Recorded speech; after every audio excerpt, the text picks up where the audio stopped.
Hello, good afternoon, and I'm just doing a short video on my experience this afternoon. I'm out visiting my mom and went out to lunch today. And when I go out to lunch by myself, I like to sit at a bar and have a beer or two and enjoy lunch. And it occurred to me that while Jesus was on earth, why did he hang out with prostitutes and drunkards?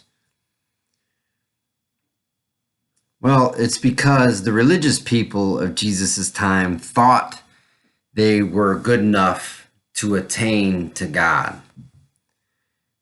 They thought that they were all that.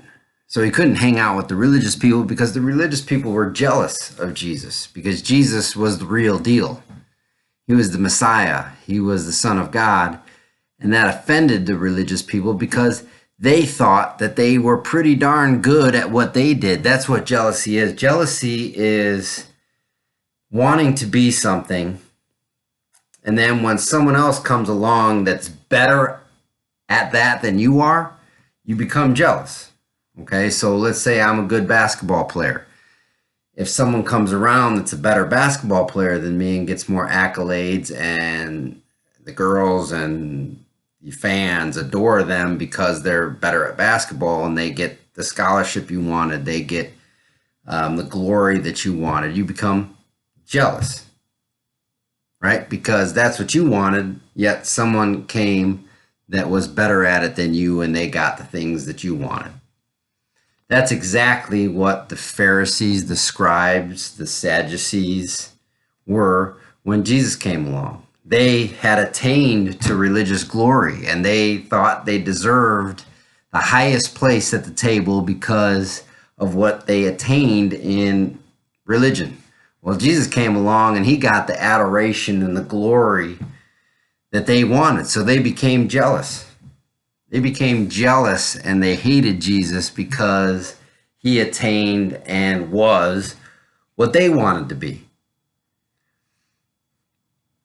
Well, the drunkards and the prostitutes and those that go to the bar to drink away the establishment ideas that are forced down their throats didn't care about attaining anything. They weren't jealous of Jesus because they didn't care. They had their own lives and they had their own struggles, and they wanted help. They wanted relief from those struggles, and Jesus, in a simple, pure way, offered them the relief to their stress, to their struggles, to their problems. He came and offered a solution, as he does today, to our death, to our experience of evil. He offers the solution by dying and going to the grave and being resurrected, so that what he did, he gives to us so that we can become a new creation. See, we're not jealous of that because we don't hope to attain to that. The drunkards, the prostitutes don't have any jealousy within them because they don't think that they deserve something. They're not trying to attain to the status of God. They're not trying to achieve righteousness. So they're ready to accept someone who's going to give it to them, who's going to give them the glorious future because that being loves them. They're willing to accept that. Where the religious people, the scribes, the Pharisees, the Sadducees, are not willing to accept it because they wanted to attain it themselves. They want the glory from the people because they did what they needed to do to get the glory in the religious realm. Well, Jesus shattered that, and he met the people where they were, and he gave them something real, not something fake, and the people gravitated towards that. And who are the people that most gravitate towards that? Those are the people that aren't trying to attain the righteousness of God like the religious people are. Those are the drunkards, the prostitutes, those who are shunned by society. It's the same thing today. If Jesus Christ came to this earth today and walked the earth, the Christian religion, the religious people, the Pope, whatever religion you want to contrive. But I'm focused on the Christians and the Catholics and those that claim Jesus Christ. They would be offended by Jesus Christ today because they are working to attain to God. They are acting right. They are being righteous. They are above and beyond everybody else so that everyone looks at them. Oh, look at how good they are. Look at how much they're working to attain to God. Look at their righteousness. Christians love that. They love that. They want that. They need that. They want that acclamation. So if Jesus Christ came today and took the crowds, took the congregation out of the church, and they actually followed Jesus, those pastors, those Christians, those people in the pews would be extremely jealous of Jesus because they were working hard to attain to what God has done for them. After all, they overcame their sin. They don't drink. They don't dance. They don't have sex when it's not appropriate. They don't have an evil thought. They don't lust. So they should get the accolades. They should be praised because of who they are. If Jesus Christ came along and he takes all of that away from them, then they're going to be jealous, just like the scribes and the Pharisees and the Sadducees were jealous back in Jesus' day.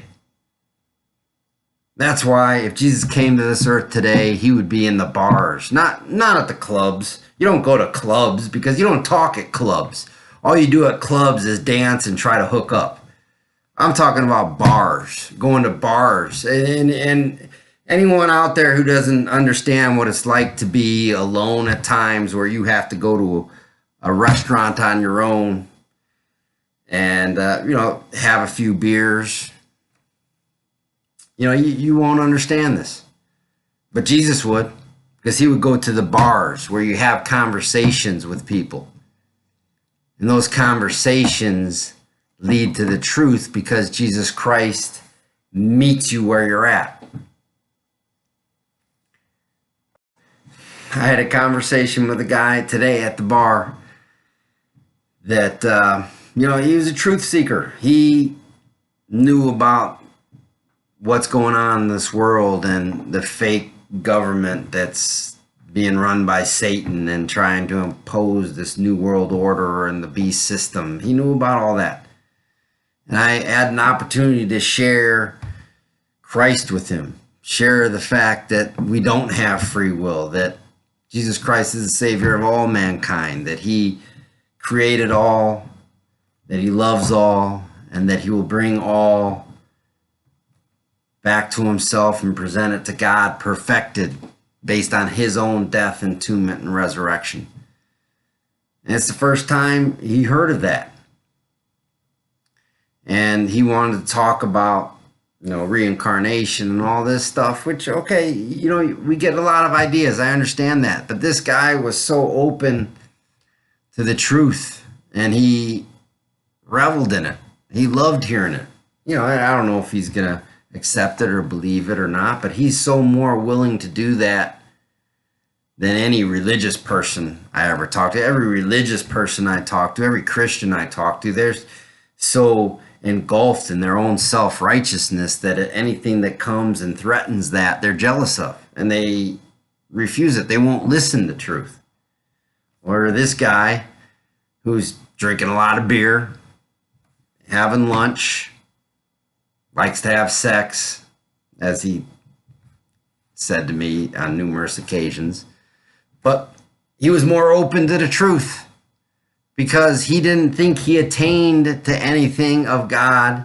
He didn't think that he deserved something, so he wasn't jealous. He was open to hearing about who Jesus Christ is, and he loved it. He loved it. And like I said, I don't know if he'll accept it or not. But it's more than I can say for any religious person who's jealous of Jesus Christ doing it and attaining their righteousness as opposed to them attaining their righteousness. That's what jealousy is. That's why Jesus Christ did not hang out with religious people. That's why he went to the drunkards and the prostitutes, because this is why. The religious people think they attain some sort of righteousness and they're happy with themselves. So if someone else is going to come and give them that righteousness, they reject it because they're jealous of what they did. They don't want a righteousness of someone else that's better than their righteousness because that looks poorly upon themselves. They want the credit. That's why. That's why Jesus didn't hang out with religious people, why he wouldn't hang out with religious people today. And if he was around today, if he did walk this earth, he would call the people that were outside of religion, that didn't puff themselves up with their own righteousness and would accept what he had to offer. And this is what he has to offer. And eventually everyone will come to a realization of this. But the sooner you come to this realization, the greater your experience will be.